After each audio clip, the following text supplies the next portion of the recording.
Are we thinking too much and doing too little in life? This is a question that I get a chance of working with people on a regular basis. I mean, the number of individuals over the past 43 years that I've worked with that have come to me and said, oh my God, David, I want you to help me write this book.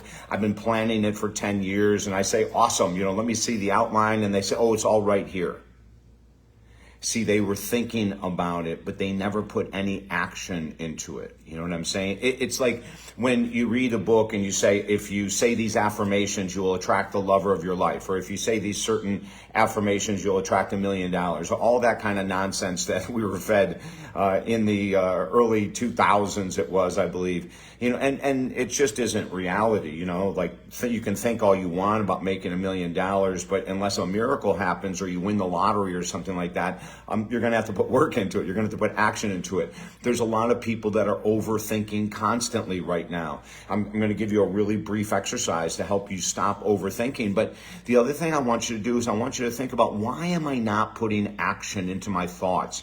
I have friends that talk all the time. I'm going to build this huge business and deliver water all over the world. I'm going to make this huge business of coaching and have coaching people that work underneath me in every continent in the world. And they're talking and talking and talking, right? Like these really big goals, these really big dreams and everything else.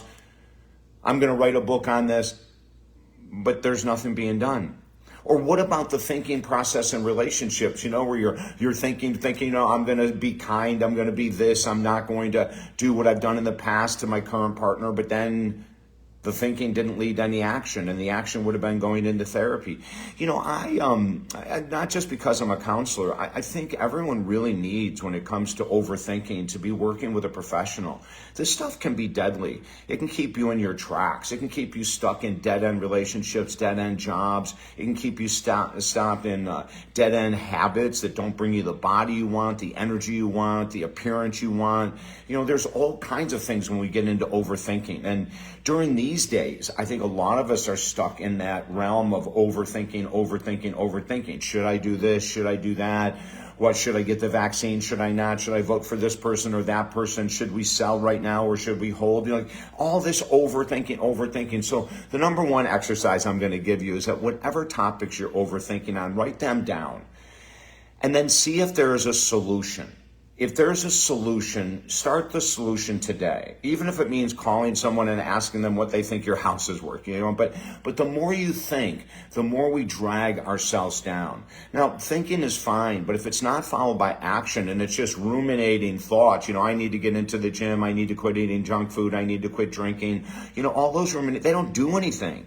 All they do is make us feel bad about ourselves because we're thinking of making all these changes, but we don't do anything. So write the issue down.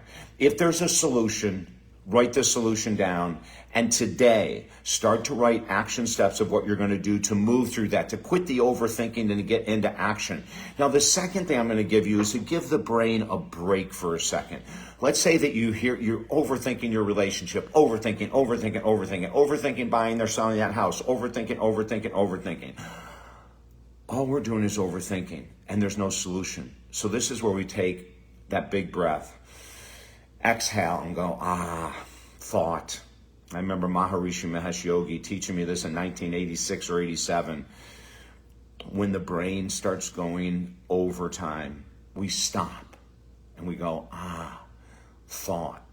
And then we follow the breath into the body, silently say the word in, and follow the breath out of the body. Silently say the word out for 5 breaths. In those 5 breaths, you will bring that overthinking down. Now, there may be a solution at the end of the 5 breaths, but what I want most for you is a calmness of your brain. The 5 breaths and following the in and out allows the brain to calm down. Then if you have to make a decision, you're in a much better place. But a lot of times we don't have to make a decision today. We just have to stop overthinking. Does that make sense? Let me help you if you fall into that category. We work with people from all over the world at TalkDavid.com. There's also 4 of our motivational books for free at TalkDavid.com. Go and grab them and let's jump on the phone, Skype, Zoom, whatever it is.